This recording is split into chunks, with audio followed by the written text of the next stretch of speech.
Professor, Director of Honors College at Eastern Michigan University. Welcome, Becky. Thank you very much, Luann. You've been a high school teacher.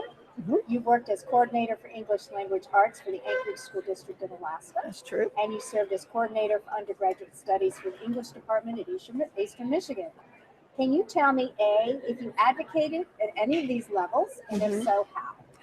You know, I think most of the advocacy I've done that I consider to be really effective has been starting at a local level, working through the parents of the students with whom I worked, working with the students themselves, keeping our eye on what's actually working, and then being able to push that envelope a little bit further. And I'm finding now that those same strategies work when I'm working with the Board of Regents, working with university administrators. Most recently, we've started making outreach to our state legislature. For example, this past year, we invited our local legislator to come to campus and shadow a student. We did a little contest, and students applied for the right to have this legislator come and shadow them for the day. And so this lovely gentleman came to campus, had lunch, had 3 classes, got to go to a meeting in the residence hall. It was just a terrific day.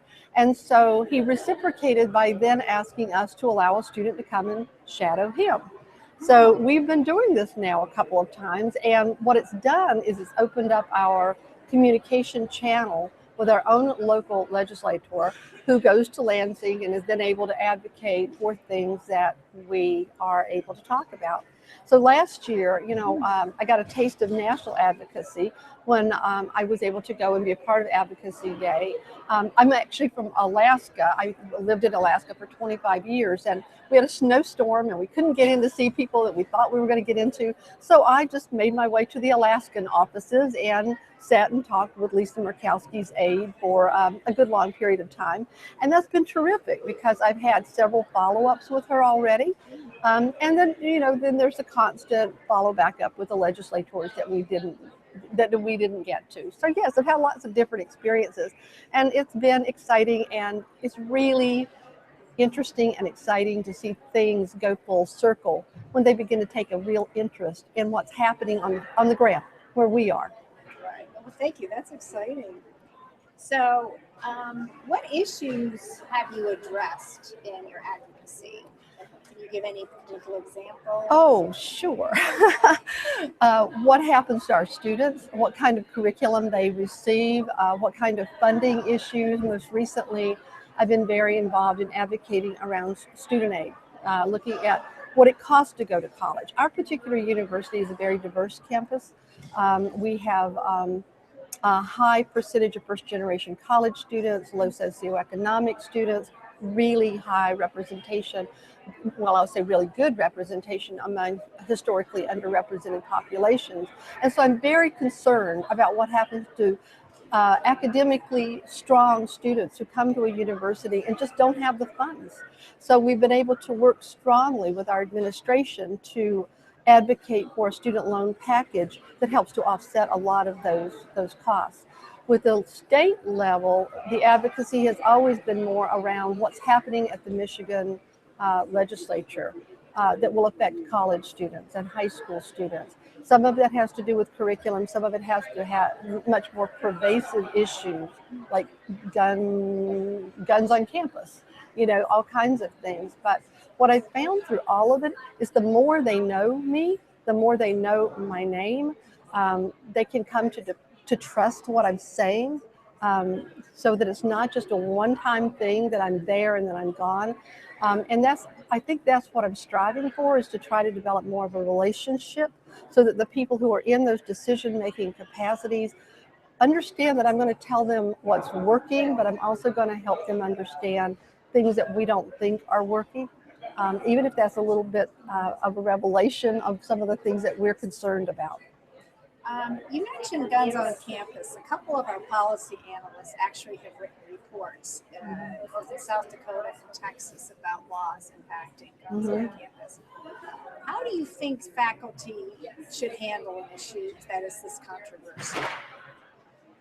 I think we all have to make our own decisions about that. I have strong feelings myself Whether they are legal guns or illegal guns, I'm not excited about seeing more guns on the campus that I work with.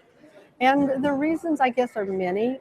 I work with students who are under stress a lot. You know, people under stress and guns aren't a good mix, I don't think. The reality, though, I think is that we're going to have to be prepared. And so I'm doing some things now on the campus in my college that I'm not excited about, but I'm going to do it because I want people on my staff and students who are in our spaces to be safe. And so our campus is working with an active shooter program. It's a 2.5-hour training tailored to the spaces that you're in to help you understand what to do. So, you know, on the one hand, we're dealing with some realities in our country that really concern me. I wish I could stop that. I wish I could make that tide just reverse. I don't know that I have the power to do that. And so what can I do to help people be as prepared to advocate for themselves as possible? Now I know you attended, we spoke about Advocacy Day last year, our snow day. Have you attended other advocacy days? I did. In DC? I did. It hadn't, not for a while, but I had in the past several times gone as a participant. And I found that to be really, really helpful. I'd love to see that program expanded. How so? When I came away last year, I went home and I thought, you know, this was lovely, but what do I do now? And so I had to be much more thoughtful myself. I tend to be more of a strategic thinker. How does this thing link to that thing, to this other thing? And so how do I begin to link these things together? So, you know, so we're working on a couple of different angles. One is just emails back, you know, just keep that contact. Another is trying to get some of our legislators, like the Michigan legislature, same kind of thing. Can we get them to campus? Can we get a student to them? Can we place a student for a few days in the policy office in DC so that they get to see what's going on there? And so there are about 4 or 5 different ways we're looking at that right now. And you know, life is busy. Work is busy. It's going to take us some time to get all this together, but we're making progress on it, trying to sort of set a timeline. I'm setting a timeline for myself. How often and what do I want to be in contact with the legislative branch about? You know, with the secondary elementary education bill, the higher ed bill, those are some things that I care deeply about. And so those are things that I want to have a voice in now. Well, that's interesting because I listened to the conference committee yesterday, and they met today, apparently, to do the amendments of the ESEA, and I guess they will cover up HEA later, but that's what I'm told. I think NCTE, they're thinking of action notes to our teachers to write our legislatures. Is that along the lines of what you're thinking? I think that would be marvelous. I would really love to see my organization, I would love to see NCTE provide very strong leadership in terms of this is coming up now. If you are interested in advocating for this position, this is who you contact. These are some ideas on ways to phrase that so they'll understand. Just as part of the learning curve, you know, because we're not all comfortable being out there in front advocating. You asked me about gun control and my mouth goes dry. It's like, how do I, you know, it's a very divisive issue. And even within a single family, there are really different visions of what needs to happen with that. But, you know, I think it's important that we all are aware of the issues that are pressing against quality literacy education in the United States, and that we have some step-by-step guidance, even just a protocol. These are things to do now. These are things that would be helpful if you can make time to do it. This is the person to contact, so that more people have the tools they need to be able to do the advocacy that I think is so important. We're actually working on a toolkit. Kathy Fleischer developed it, and I think as it goes along. You could not have picked a better person. Kathy is just a dear colleague. And I have to say, Kathy is the person who brought me to Eastern Michigan University. She was the chair of the search committee. So I know Linda Adler-Kasner mentioned yesterday, Becky was on the search committee that brought me to Eastern. And I was thinking, yes, and Kathy's the one who brought me to Eastern. And I'm forever grateful. Terrific person. Have you advocated at the state or local level? I know you've gone to the federal level, but have you ever actually gone to your state capital, or what you have? I have, but it's unofficial. I haven't been asked to do that by anybody in particular, but sure, I don't live in the same community my university's in, so there's working with outreach to legislators there for community issues, and then for K-12 issues, for university issues. I just think it's very important, but it's also important not for me because I was in Alaska for so long, and I had a wonderful life there as a classroom teacher and a curriculum coordinator, got to know wonderful people across the state. I'm very concerned about what happens there. So it's not just, in some cases the issues are exactly the same. In some cases they're really different. When you get into a place like Alaska, for example, there's just so many different concerns. You have people teaching in communities that don't have roads. They don't connect to anything. So what do we do to provide quality support for those teachers? How do we provide professional development for those teachers? How do we make sure that their students both have an opportunity to learn the things that we think are important for mixing in the broader society, but don't just pull them away from their home community? So, the issues are very complicated in a place like that. Right, oh, that's true. In your journal article, it's about passion and staying professionally alive. You describe how this convention, I guess, re-energizes you. Do you want to talk about that? Oh, I could talk for a week about that. Okay, so it's like the best reunion, homecoming anybody could ask for. My first experiences with NCTE were very personal. Somebody said, I've got a room, if you can pay your expenses, you can stay with me and it won't cost anything, and I'll introduce you to some folks. And I came here and it was like being a kid being placed in a candy store. I mean, there are people that you've read about. There are people that whose work you've read. There's every possibility for working with, learning from, sharing, and realizing that you have experiences to share too.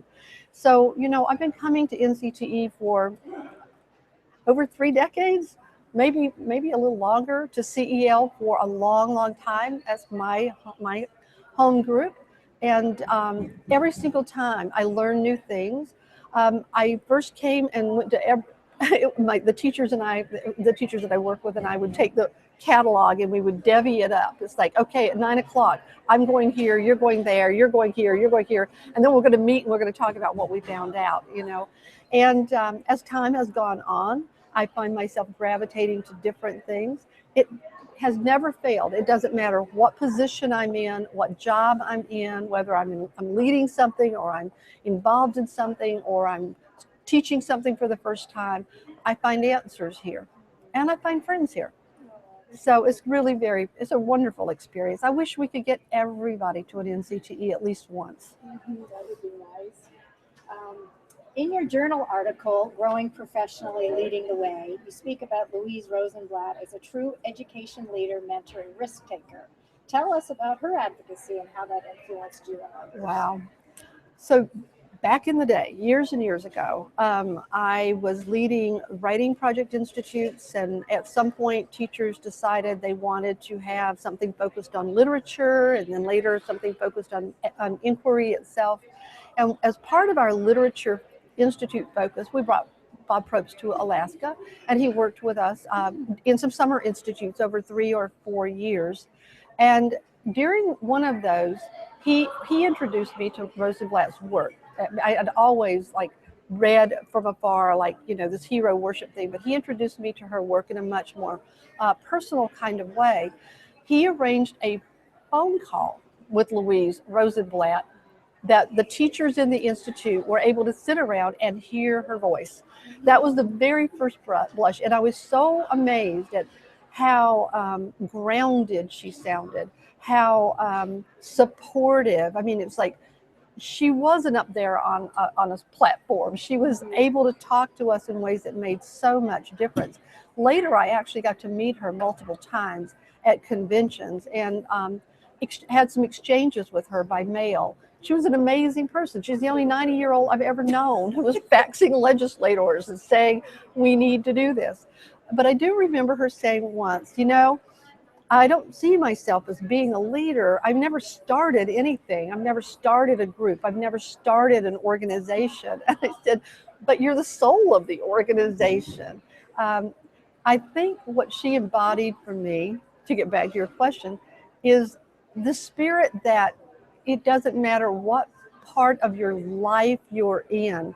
There's no reason to ever stop being a contributor. There's no reason to ever pull back and not participate.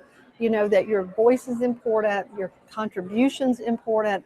It may vary over time, but it's so important to stay in there and continue in the conversation, because you can do that for virtually the rest of your life. So true. In your work, helping to develop standards, you stressed, quote, high standards, not standardization. What are your thoughts about the current debate regarding assessment and standards? Truthfully, I'm disturbed. Yesterday, in a conversation, we raised the word oppressed, and I am concerned that the way testing has evolved in our country right now, we are creating a new educationally oppressed group of people. Because you can't pass a test does not mean you can't be successful in many, many things. I look at the great thinkers of our time, Albert Einstein and these incredible thinkers, and I wonder, could they sit down and take the test we're asking our students to take at the level they're being asked to do this thinking, and how successful would they be? I'm blessed. I have a 2-year-old granddaughter and a 5-year-old grandson, and I'm watching my grandson now at kindergarten, and he's like a jet that's just right ready to take off. You know, he's got the rhyming things, and we can play games that go on for 45 minutes, and he's reading stories to me, read Corduroy to me the other night. Now, he doesn't know all the words, but he knows the story. He's got the story grammar. He knows the story. So he's approximating and figuring out whatever. And then I look at some of the things that I think he's going to be tested on in the state of Alaska next year. And I'm worried. I'm just worried that the kind of things that he's being asked to do will not mirror the kind of interest that he has. He's going to be incredible. He's an incredibly literate person at the age of 5. And so I'm concerned about where testing's taking us. I think I'm not convinced at this moment that all of our testing is telling us what we need to know. And I know that we're taking a lot of time in testing, but I don't know that it's feeding instruction. And I know that there are ways that we can do assessment, which is different from the testing, assessment, that would help us to know more about what students know, what students need to know, and to inform instruction for the next step. So I think we can do this better. And I don't think it has to cost us billions of dollars. I think those dollars could be really well spent in teacher education programs and professional development opportunities and getting teachers to places like NCTE. So here I am. I'm being a little outspoken, but I'm worried. I'm just worried that we may be investing so much power in a test to tell us whether a person can be successful or not. And you know, if we tell people they're not successful enough, they might believe us, which is a real concern. What do you believe that educators should do to voice their concerns and impress upon policymakers their expertise and knowledge? I think the first most important thing that they need to do is make sure they're in constant communication with the parents of their students. The most protected I've ever felt in my life is when I had parents that I thought would walk across broken glass to support me, the more they know about what I do in my classroom, the more I can say, and this is why I'm doing what I'm doing in my classroom. And this is what we can expect to see next. And teachers can do that. They're going to like that. They're going to feel informed. They're going to feel like they have a voice there. So that when I say, you know, I'm not asking you to be more political than you want to be, but there's a bill in front of the Congress that can affect everything we do. If you have feelings about this, if you would like to preserve the kind of classroom that we've got now, if you would like to see us have more library books, whatever the bill might be, this is something you can do. Just call, just write a letter, send an email. You know, if you're comfortable doing that, it might affect what's going on. I mean, parents are great tools and resources for us in terms of talking to our own school boards, talking to legislators, helping to advocate for classroom practices that they want to have for their own children. So that's one way.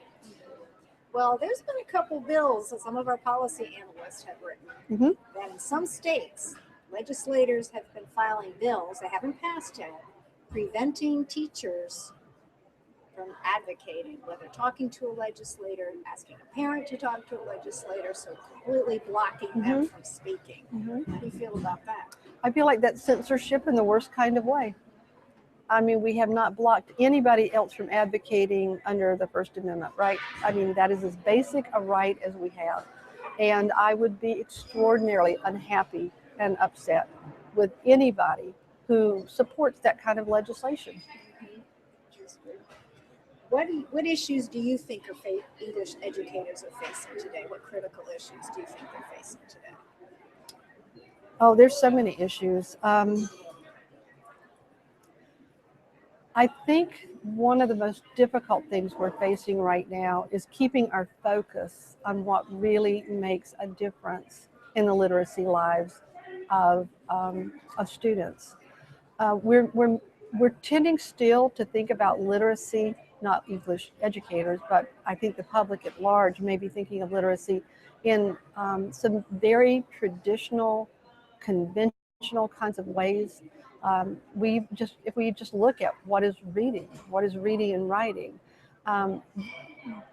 the ways we use reading and writing now have exploded. It's not just writing a letter or writing an essay. I think one of the things we have to think about now is how do we use everything from new literacies, new technologies that our students are engaged in and excited about in ways to help them master things that we're still valuing for other kinds of reasons. There's just much coming at us, and being able to focus on what works, what we see working versus what's going to be tested, what's going to be mandated. That's a tough balance, I think, for English educators and for classroom teachers.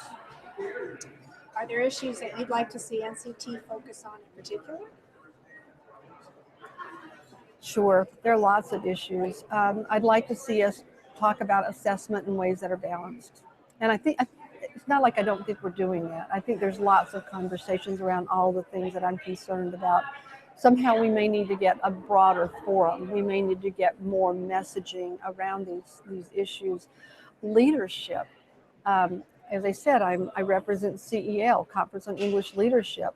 Leaders are not just people who stand up at a platform. Leaders are lead teachers and literacy coaches and people who are making a difference every single day by saying, you know, we've tried this way 3 times and it hasn't worked. Maybe we should try this instead. You know, advocating for kids for resources. I hope that we will really build on creating leadership capacity. That's one of NCTE's goals. And literacy capacity. What does that actually mean? Literacy capacity is not just about memorizing and learning some things to be able to spit it back.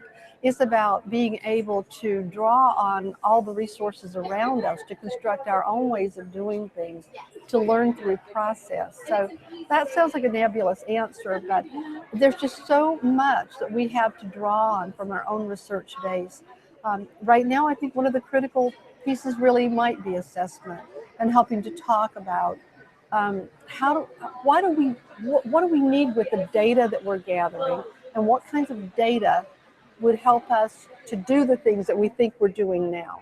So that we're looking in some more objective kinds of ways at what's working and not working in terms of testing programs. So. What advice would you give educators who are nervous about leadership or advocacy or daunted by the whole thing, that they kind of want to do it? What kind of advice would you give them? Well, I first of all want them to think about the fact that whether they want to or not, they're leaders. If they're teaching a classroom, they're leading, right? If they're standing up at parent night talking to parents about about the parents' own children, they're leading. So whether we want to be leaders or not, we don't have any choice in that. But in terms of taking on leadership roles, do what's comfortable. I mean, start a study group. Get people involved in a conversation. If you like to read, bring in the books, bring in the ideas, keep it going in that kind of way. Seek out mentors. We have so many different programs here at NCTE and at CEL. Our Emerging Leader program, for example. You want to move toward being a curriculum coordinator. You've been doing things in your building. Apply into this program. We'll connect you with someone who's doing that position right now. We'll cover your conference registration for 2 years for you and your mentor to come and work together. And then you will have the whole intervening time to work electronically or however you choose to do that. Find the resources you need to help yourself be able to think about what do you want to do. Leadership's not a finite thing. I look back across my career and I have been so blessed. Who would have thought I would have ended up in Alaska? But it just happened that way. And I had opportunities to speak up, and there were people who listened. And then I was able to be a department head at a middle school, and there were people who listened, and then it went from there. And at every level, I had to be a beginner again. And I think that's another thing. We think of leaders as being people who've got all the answers. And I am the worst beginner on the planet. I hate being a beginner. But if you don't shred things and start over at a different level once in a while, you forget what that's like. And you forget that you have to do it the same way every time. You've got to gather information. You've got to do a lot of reading. You've got to talk to people. You have to develop a sense of comfort with what you know, and then strategize and move from there. Any closing words? I think we need to keep our eye on why. I think that's become my new slogan. Keep your eye on why. No matter what you're advocating for, no matter what's concerning you, we have to think about why. Why is literacy important? Why are these strategies important enough to defend? Why would this test be important enough to defend or to resist? Why are we doing the things we're doing day by day in a classroom with a student? My grandson is totally blessed. He is with a super kindergarten teacher. I've never seen her. She doesn't know my name, but I will say there is a Mrs. Mead at an elementary school in Wasilla, Alaska, who is phenomenal. Macatons Elementary School. And she is doing inquiry-based learning with kindergarten and first graders. They are carrying around clipboards, collecting artifacts, writing and drawing and reading about things. And she's terrific. She's got her eye on the why.